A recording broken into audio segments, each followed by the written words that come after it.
Hi, so let's get started, shall we? Today will be tutorial 10 and we'll be talking about cost and profit maximization in a perfectly competitive market. So we'll start by reviewing the meaning of perfect competition and then to go through some concepts in the theory of firms. So let's start. So there are some features of perfect competition. The first one is saying that many buyers and sellers who are small and not associated with each other. So imagine you're a firm in a perfectly competitive market. As far as you're willing to sell at the prevailing market price, let's say $4 here, there will be buyers who are willing and able to buy at this particular price. So this also explains why, despite that the market is facing a downward sloping demand curve, you as a firm in a perfectly competitive market is facing a horizontal demand curve. All right, so the second point, homogeneous products. So this simple is saying that all products in the market are completely identical. And the third feature is saying that a perfectly competitive firm is a price taker. So what does it mean by a price taker? It means that you have to accept or take the price prevailing in the market as given. So using a graph here as an illustration, if you're trying to set the price above $4, then all the buyers will just run away and not to buy from you. Whereas if you lower the price below $4, then it will not be profitable for you to do so, and you will incur losses. So this is why you as a seller in a perfectly competitive market has to accept or take the price prevailing in the market as given. You have no influence on the market price. And this is why the marginal revenue from selling one additional unit of the good is simply the price of the good. The marginal revenue equals to the price. Okay, so this is why you sometimes see the profit maximization condition is P equals to MC, right? MR equals to MC is equivalent as P equals to MC in a perfectly competitive market. All right, so the next thing will be about production factors and production runs. So total cost is decomposed into two parts, fixed cost and variable cost. So for fixed cost, it will be the cost of employing fixed factors, which do not vary when output changes. So using an example of running a restaurant business, an example of fixed cost could be the rental payment. Even when you are not operating for a particular day, you still need to pay the same amount of rental payment to the landlord. So this is why the cost of the rental payment do not vary when output changes. So this will be an example of fixed cost. But for variable cost, it will be the cost of employing variable factors, which vary when output changes. So using the example of the restaurant business again, an example of variable cost could be the cost of buying the food ingredients, right? So if you like to cook more dishes or to increase your output, then you need more raw materials. All right, so the next one will be the classification of production runs, short run and long run. So short run is the period where some factors of production are fixed and some are variable, while long run is a period where all factors of production are variable. And as you can see from the definition here, we define short run and long run by the existence of factors instead of the length of the time period. Okay, so this explains why the period of long run will vary from industry to industry. Okay, so the next thing will be about profit. So we define profit as total revenue minus total cost. And let's compare total profit with a similar concept that you have learned since demand supply, which is about producer surplus, which is defined as total revenue minus total variable cost. So as you can see here, the difference between total profit and producer surplus is whether the fixed cost is included in the calculation, right? Whether we are subtracting the fixed cost as well. Right, so for profit, we have two kinds listed here, economic profit and accounting profit. So for economic profit, it is total revenue minus total cost, where the total cost include the implicit cost. Okay, we are taking into account the opportunity cost of production. Whereas for accounting profit, it will be total revenue minus explicit cost, only the explicit cost. We are not taking into account the implicit cost part in the accounting profit.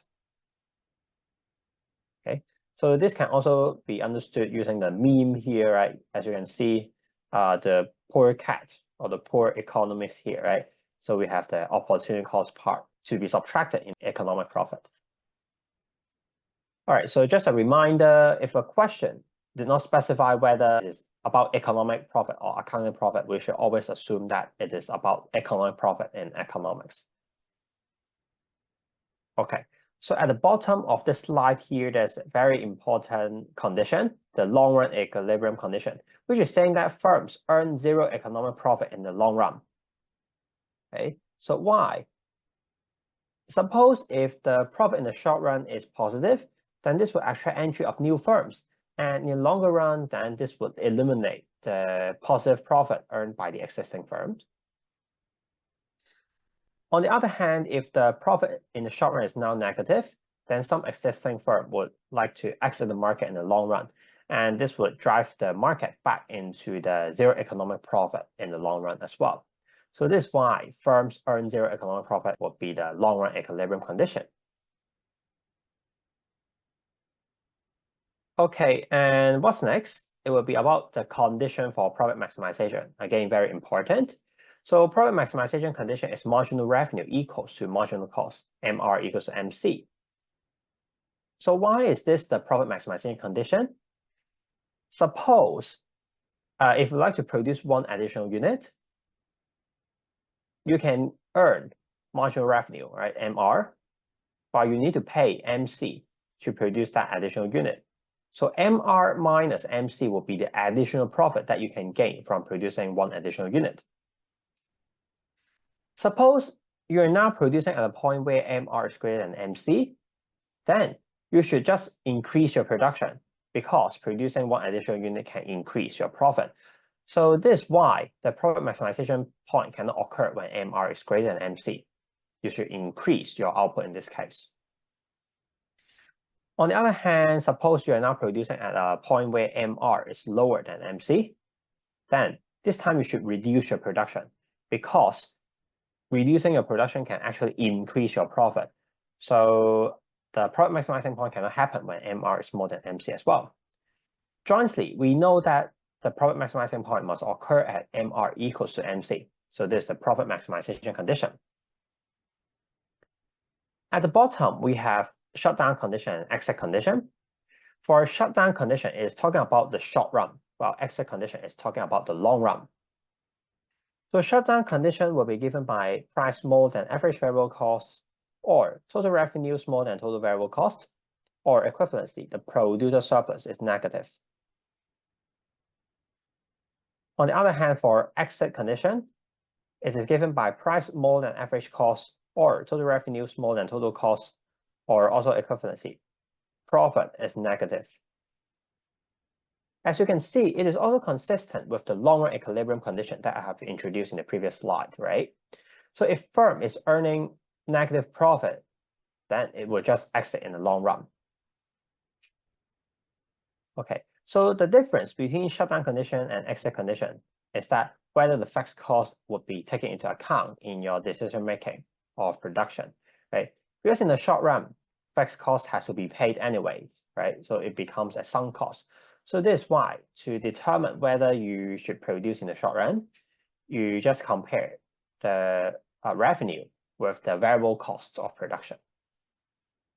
Okay, to better understand the shutdown and exit condition, you can refer to the graph here to observe in what portion of the marginal cost the firm would exit, shut down, or enter the market, or whatever. And by the way, a caveat for here is that a firm do not always use MR equals to MC as a profit maximizing condition to find the output, because we need to do a little of checking. If the market price is greater than or equals to the average variable cost, then nothing special. The firm will just choose the quantity using the profit maximization condition MR equals to MC. However, if the price is lower than the average variable cost, then by the shutdown condition, we know that firm will just choose to produce 0 units, even in the short run. Okay, so this would be the complete picture about the profit maximization decision making of the firms. Finally, about the industry supply. So we have three types of industry: constant cost industry, increasing cost industry, and the decreasing cost industry. So for the constant cost industry, you can refer to the upper two diagrams here, which means that even when there is a change in the number of firms in the market, the marginal cost and average cost would not change. So this is what it means by constant cost industry. So by dealing with those shifting curves, you should be able to find out that the longer supply of a constant cost industry is horizontal. Okay, the second type is increasing cost industry. You can refer to the bottom two diagrams to understand the industry here. What is an increasing cost industry? It means that when there are more firms in the market, the marginal cost and average cost of production will increase. So this is what it means by increasing cost industry. And after dealing with those shifting curves, you'll be able to find out that the lower industry supply of an increasing cost industry is upward sloping. And finally, we have the decreasing cost industry, which says that when there are more firms in the market, then your marginal cost and average cost would decrease instead. So by dealing with those shifting curves, you will be able to derive the downward sloping lower industry supply curve. And for more details about the derivation of industry supply, I'll leave it a little bit later during the last two problems in this tutorial. So we have two past exam problems about the constant cost industry and decreasing cost industry, respectively. All right, so that's all for the recall part, and we'll move on to the following problem. Please take a look.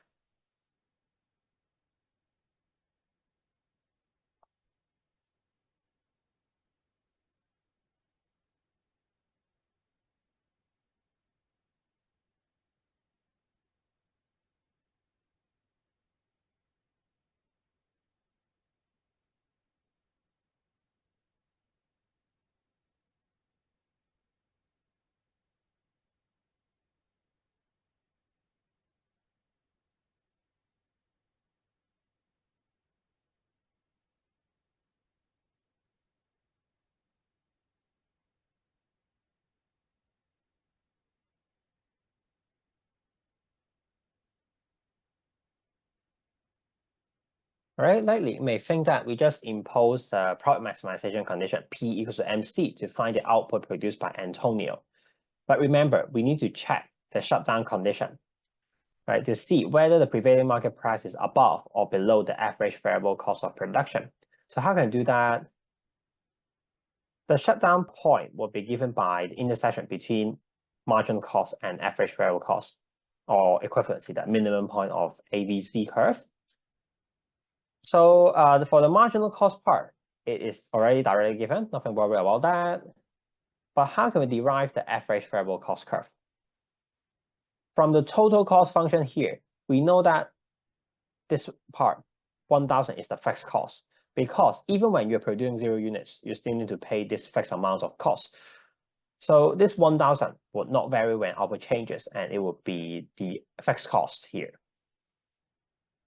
And finally, the first three components in the total cost would be the variable part, okay, total variable cost, as shown here. And if we divide the total variable cost by Q, then we are able to derive the average variable cost to be this expression. After that, we can just put the marginal cost and average variable cost in GeoGebra to find the shutdown price, which is given by point B here. Okay. As you can see, the shutdown price is 64, which means that if the market price is below 64, then the firm will just shut down and produce 0 units, even in the short run. So this explains why in the first part, when the price is $60, then Antonio should just shut down and produce 0 gallons of olive oil. In addition, when the price is 100, the second part, then it is above the average variable cost, then we can just apply the profit maximization condition P equals to MC to find out the profit maximizing output. Just draw a line at the price of 100, then you are able to find the intersection with the marginal cost curve. So point C will be giving us such information. the corresponding quantity would be 8 units. All right, so that's all for question 1, and please look at question 2. If you go 3 slides forwards, you actually can see parts D to H of this lengthy problem. So spend some time to have a look at the first few parts first.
Okay, so let's start with parts A and B to find the shutdown price, exit price, long equilibrium price, and long equilibrium quantity produced by each individual firm.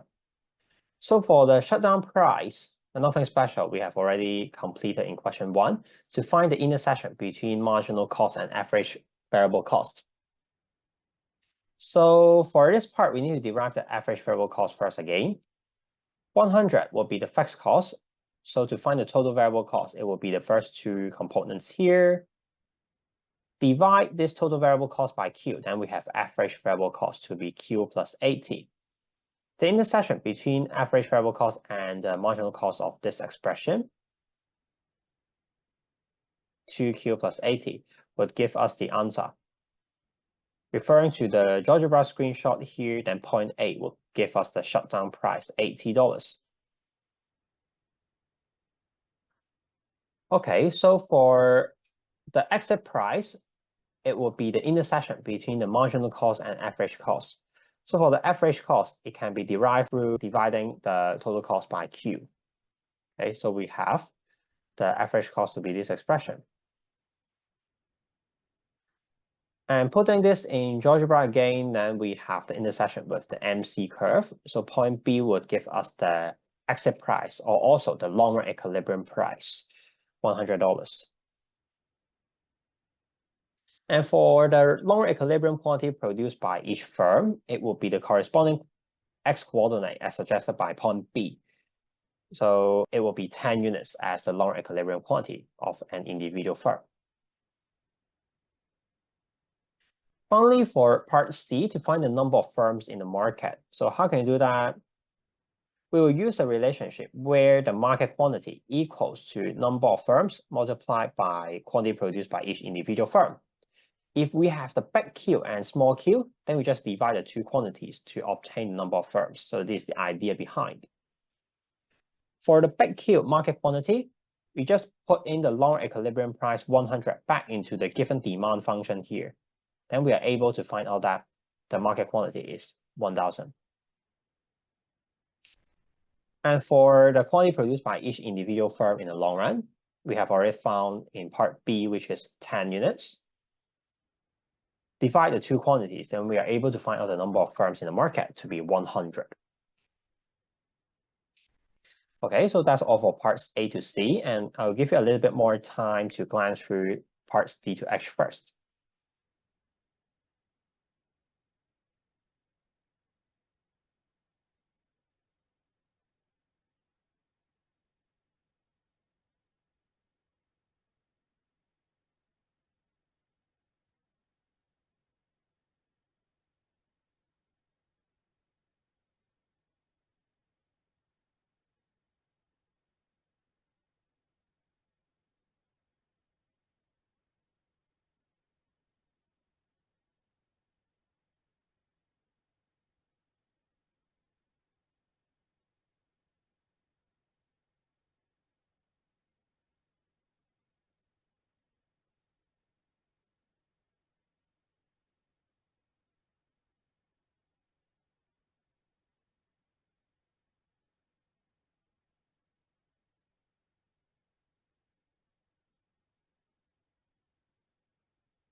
Let's start with part C first to find the short-run supply curve of the industry.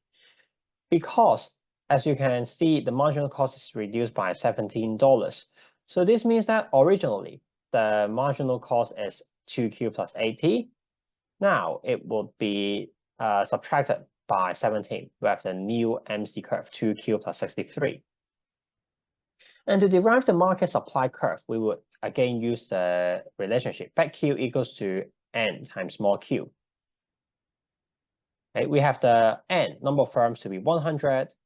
And for the Q, it can be found by rearranging the marginal cost function using Q as a subject. Then we just plug in here the quantity produced by each individual firm using profit maximization condition. After the change of subject, you should be able to find out that the short market supply curve will be given by this expression. If you map that with the form given in the question, then we have A equals to 63 and B equals to 0.02. For part E, we need to find the short-run equilibrium price and short-run equilibrium quantity produced by each individual firm. Okay, so how can I do that? Let me take this opportunity to draw something on the screen here so that you can better understand what is actually happening in the market. All right, so let me draw it here. So we have the market demand supply. And we also have the cost curve of an individual firm.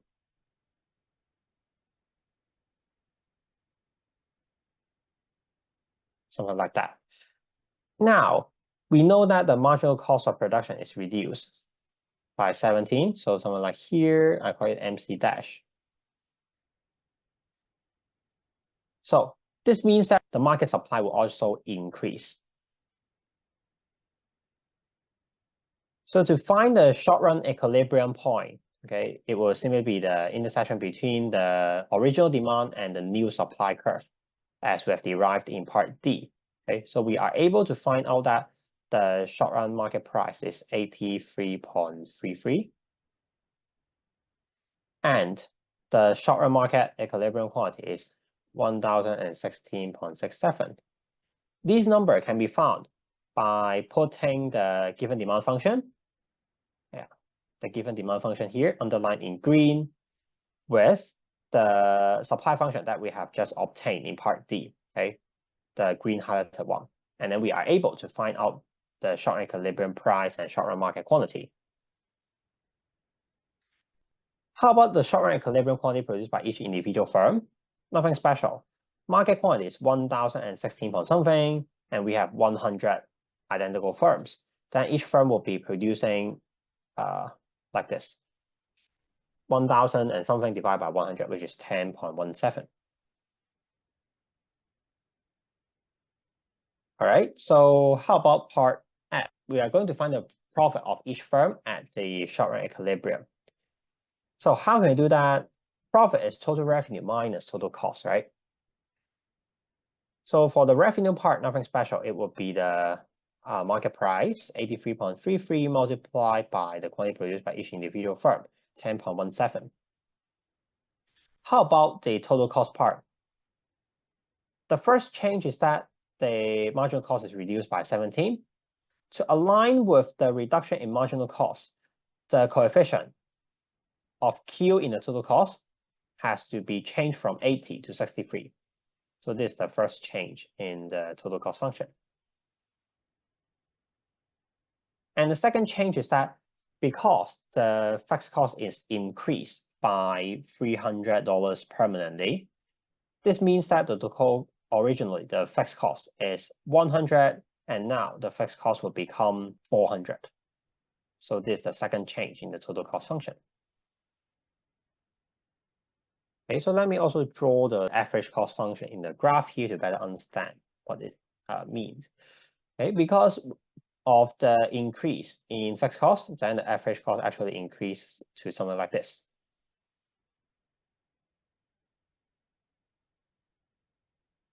All right, so this the graph.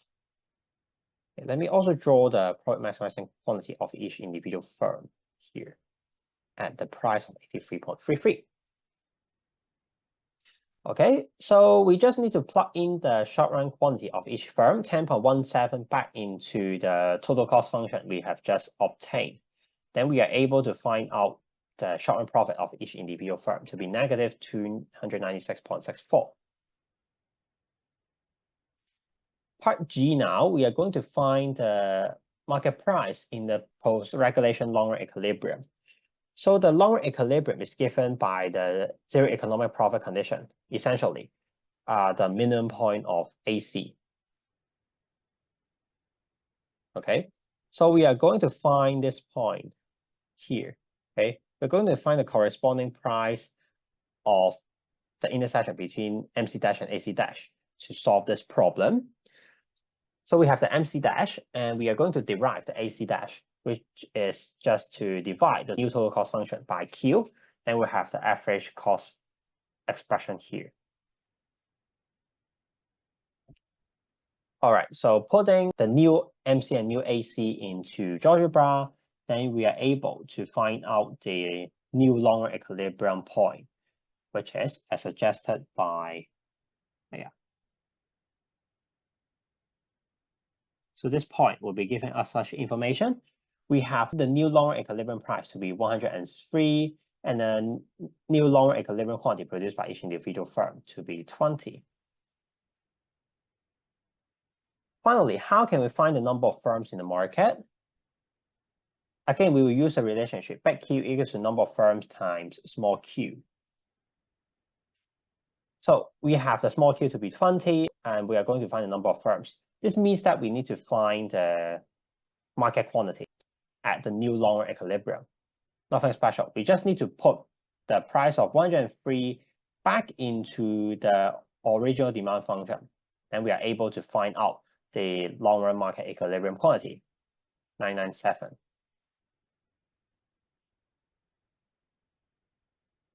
Okay, so number of firms will be 997 divided by 20, which is 49.85.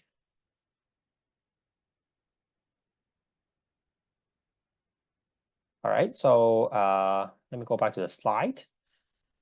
And finally, for part H, if the government wants to induce the market back into pre-regulation long-run equilibrium quantity, what would be the per unit subsidy for the government to do so?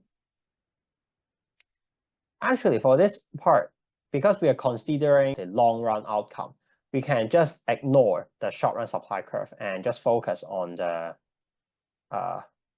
long-run industry supply. We have the original long-run supply curve, and then we have the new long-run supply curve like this. Okay. So to induce the market back into the original equilibrium quantity, okay, which is 1,000, we just need to impose the subsidy wedge at the target quantity 1,000, which is the gap between the demand and the new industry supply at the quantity of 1,000. So this would be the subsidy required. Okay, referring to the new and old long equilibrium price, we are able to find out that the required unit subsidy is 103 minus 100, which is $3 of per unit subsidy. And we'll move on to the next problem. Please take a look first. And again, this is a little bit lengthy.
Okay, so let's start with part A to find the short-run equilibrium price and quantity. So nothing special. We just find the intersection between the demand and supply curve, and we are able to solve that out. Okay, just type everything in GeoGebra, then you are able to find out the short equilibrium price is 66 and short market equilibrium quantity is 64. And part B, we're going to find the shutdown price and exit price. Basically, same step. For shutdown price, intersection between marginal cost and average variable cost. This means that we need to derive the average variable cost first. Right? So we have this 64 as the fixed cost and the first two components as the total variable cost. Divide the whole thing by Q, then we have average variable cost to be 4Q plus 2. Okay? Find its intersection with the given marginal cost. 8Q plus 2, then we have the shutdown price is $2 given by point B here. And for the shutdown price, we need to find the intersection between marginal cost and average cost. The average cost can be derived from dividing the average cost by Q. Then we have this expression. Again, put this in GeoGebra to find its intersection with the marginal cost curve. Then we have point C. The exit price is $34. Okay. And by the way, the long-run equilibrium quantity produced by each individual firm will be $4. For part C now, to find the profit of the firm in the short-run equilibrium. So profit is total revenue minus total cost. For total revenue part, it will be the market price 66 multiplied by the quantity produced by each individual firm. So how can you find out the number 8 here? We just draw a horizontal line at the price of 66 and to find its intersection with the marginal cost curve, right? The product maximization condition P equals to MC. So this is why a product maximization quantity produced by each individual firm is 8 units. For the total cost part, you just need to plug in the product maximization quantity, 8 units, back into the given total cost function here, right? And then we are able to find out the total cost part. After some simple calculation, you'll be able to find out the short-run profit is 192. For part D, at the short-run market equilibrium, what will be the number of firms in the market? So we'll be using the relationship big Q equals to N times small q again. So we use that repeated a number of times, right? So we have the big Q market quantity is 64 as found in part A. And the quantity produced by each individual firm, which is 8 units, we have just found in part C. Just divide the two, then we would be able to find the short-run number of firms is 8. Finally, for part E, the number of firms in the long-run equilibrium. So we will use the relationship big Q equals to N times small q again. Because from point C, we actually know that the long-run market price is $34 and the long-run quantity produced by each individual firm is 4 units. Okay, we just need to plug in the long-run market price, $34 back into the demand function. Then we are able to find out the long-run market equilibrium quantity, 96. Divide this 96 by 4, the quantity produced by each individual firm in the long run. Then we'll be able to find the long-run number of firms to be 24. Okay. So as you can see, question 2 and 3 are quite complicated, involving quite a number of functions. So make sure you can understand how to solve these kind of problems. And yeah, so we'll move on to the past exam problem part. Please take a look.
All right, question 31. We are required to find the marginal product due to the third worker. So marginal product of the third worker will be total product of hiring 3 workers minus the total product of hiring 2 workers. So it will simply be the difference between the two total outputs, right? 264 minus 184. And we are able to find out the marginal product due to the third worker is 80 units. Actually, the logic of calculating marginal product will be more or less the same for all units, right? So this is why we can use this logic to calculate the whole marginal output table and then just pull down or to use the shortcut key Ctrl+D, default down to obtain the whole marginal product column. Okay, so this will be useful for the remaining parts. For question 32, we are going to find the number of firms that John should hire and also the corresponding output. So we apply the profit maximization condition here, which is to continue hiring additional worker as far as the marginal revenue is greater than or equal to the marginal cost. What would be the marginal revenue of hiring one additional worker? Because each worker can produce additional units given by the marginal product column. If we multiply that by 1.14, the price of the fortune cookie, then it will simply be the marginal revenue generated by hiring one additional worker. Okay, so we just multiply 1.14 for the marginal output, then we are able to obtain the marginal revenue column here. This logic is the same, just pull down to obtain the whole column. How about for the marginal cost of hiring one additional worker? It will be the $54 of wage directly given the question. So as far as the number of marginal revenue in this column is greater than 54, then it will be profit maximizing to hire more workers. And as you can see, up to the 6th worker, the marginal revenue is still greater than or equals to the marginal cost, but not for 30 units. So John should hire 6 workers, and the corresponding total output will be 441. So question 33 now to find the profit of John in this case. Profit, again, total revenue minus total cost. For the total revenue, it will be the price 1.14 multiplied by the quantity 441. But for total cost part, it is decomposed into fixed cost 380 and variable cost part. Because each worker incur a cost of $54 and we are hiring 6 workers in total. So the total variable cost will be 54 times 6. And after some simple calculation, you should be able to calculate John's profit is negative 201.26. Likely you may ask, why John is still producing with this negative profit? Why doesn't John just shut down and produce 0 units? If John chooses to shut down, in this case, he can earn a profit which is equals to negative of fixed cost. Since we know that fixed cost is 380, then the profit from producing 0 units is negative 380, which is even more negative than the profit from producing this. So this is why John should produce a positive unit to recover part of the fixed cost. And finally, question 34, if the fixed cost is increased to 570, what will be the number of workers hired and also output? Because a change in fixed cost has no impact on the marginal cost, right? So this is why if we apply the profit maximization condition, MR is greater than or equal to MC, we should still be able to find out the same profit maximizing point as obtained in question 32. So without calculation, we can answer question 44 already. To hire 6 workers and the corresponding output is 441. A change in fixed cost should have no impact on the profit maximizing output. Okay, so that's all for this problem, and yeah, take some time to skim through this one first.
Okay, so let's start with the explanations. For question 36, to find the number of firms in the market, again, repeated many times already in this tutorial, we use the relationship big Q equals to number of firms times small q.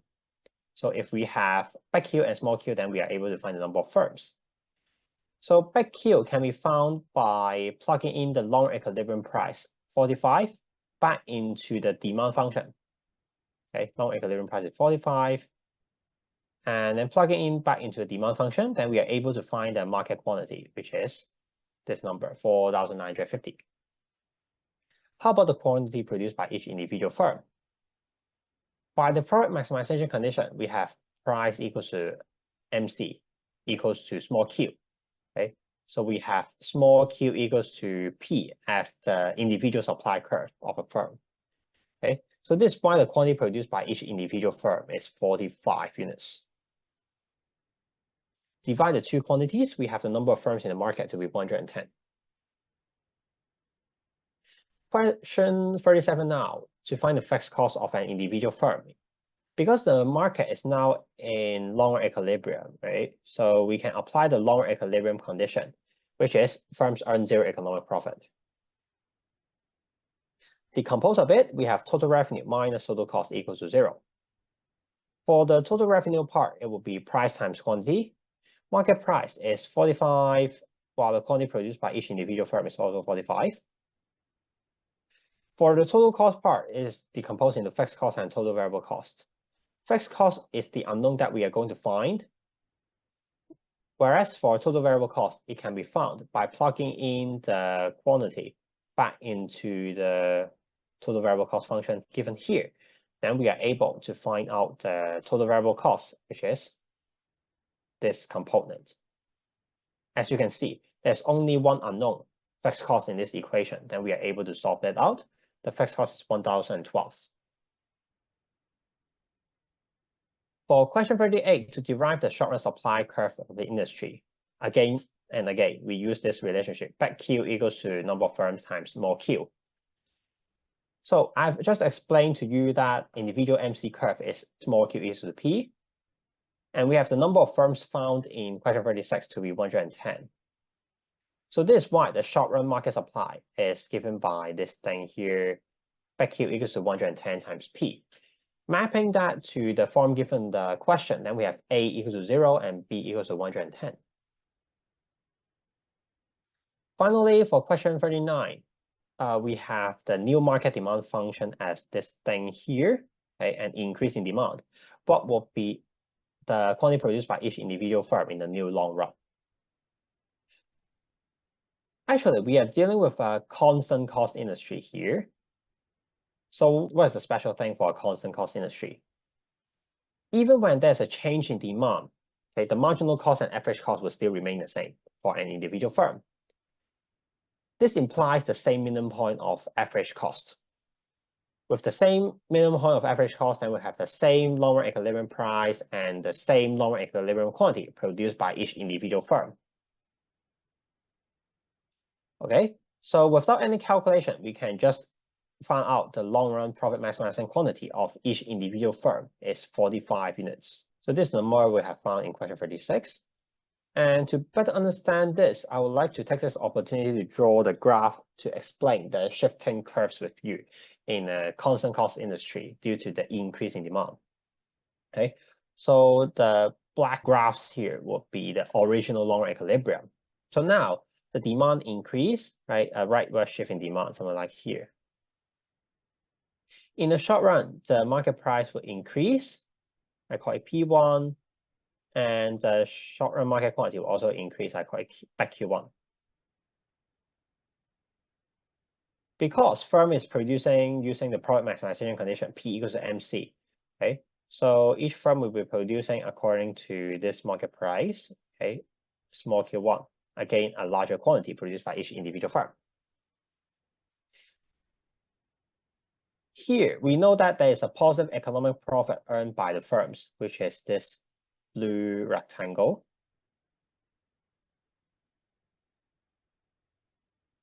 And this will attract entry of new firms. And in the longer run, the supply of the good will increase. it will increase until the point where it intersects the new demand at the long-run equilibrium price, $45. Okay, so what happened in the market?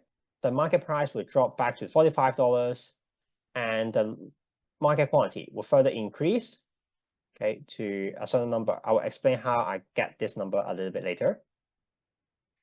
Whereas in the firm's diagram, the quantity produced by each individual firm will go back to the original level, 45 units. Okay, so this is about the shifting curves. And if you are trying to derive the long industry supply, nothing special. We just need to connect the two long equilibrium points, and then we are able to derive this long industry supply curve, which is flat. All right, so let me explain how I get the long-run market equilibrium quantity 8,000 and something. We just need to plug in the long-run equilibrium price 45 back into the new demand function. Okay, the new demand function. Then we are able to find out the information here, 8,415. If you're going to find the number of firms in the new long-run equilibrium, we just divide 8,000 and something by 45, the quantity produced by each individual firm in the long run. Then we'll have 187, a larger number of firms, which is also consistent with the increase in supply. All right, so that's all for this problem. And if you don't have sufficient time to copy everything down, you can also take a screenshot of this slide here for your reference. And anyway, I'll also upload a tutorial slide that include my drawings after this tutorial. Okay. Yeah, so meanwhile, we'll move on to the last problem of this tutorial. Please spend some time to take a look first.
All right, question 50 first.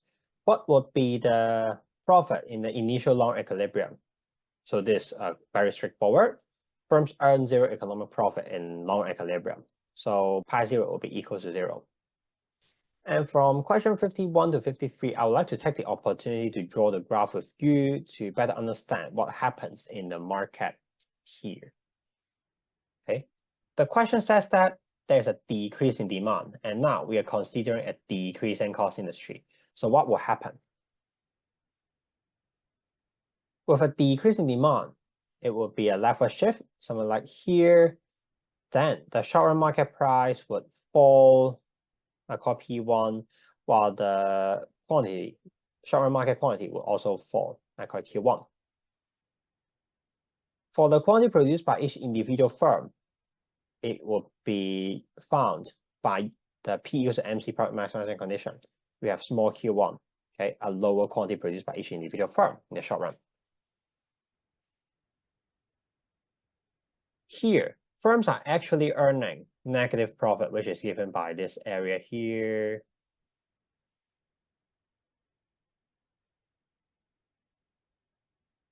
Okay, so this is about the short run, and we can answer question 51 now.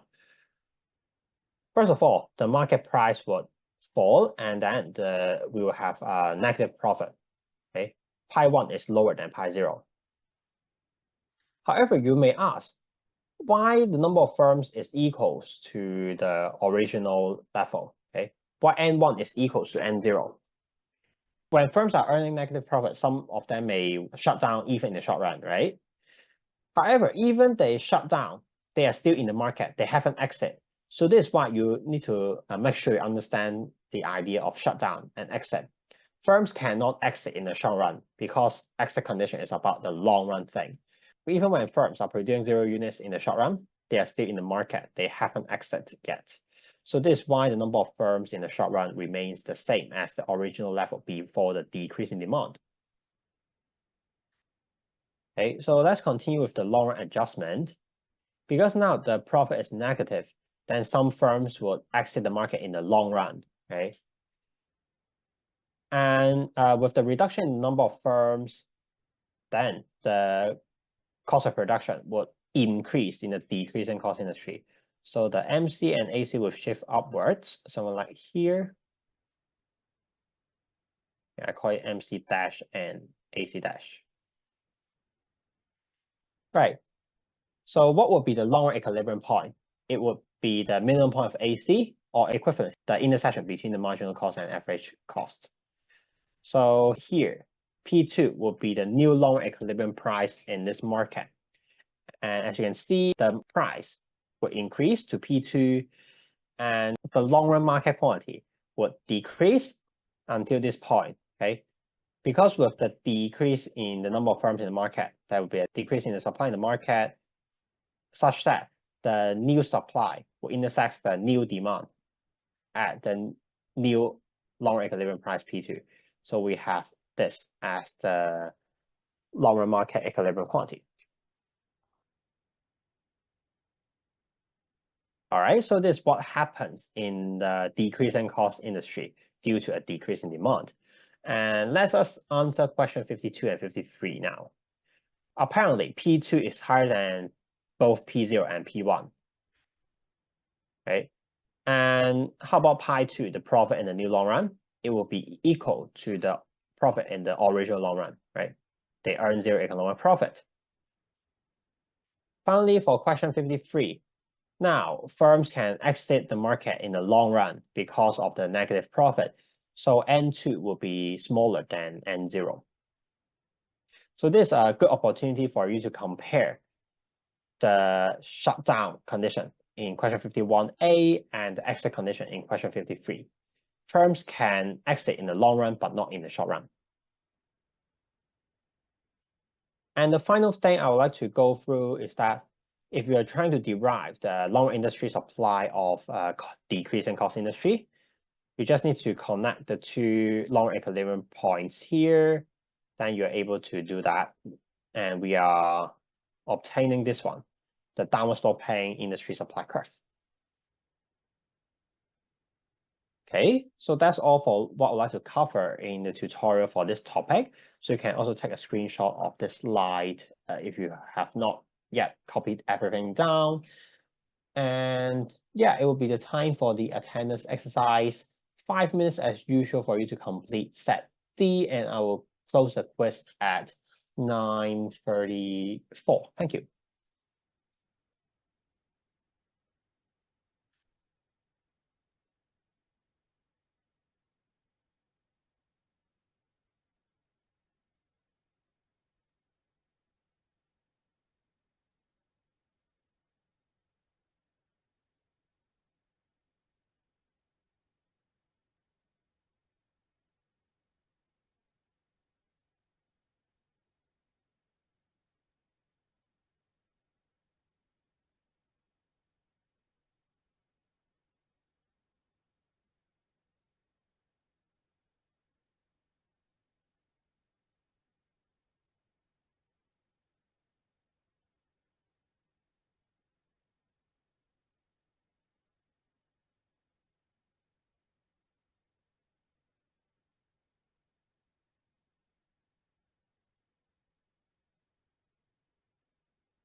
So 2 minutes left for the attendance exercise.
All right, so time is up and I'll close the quiz now.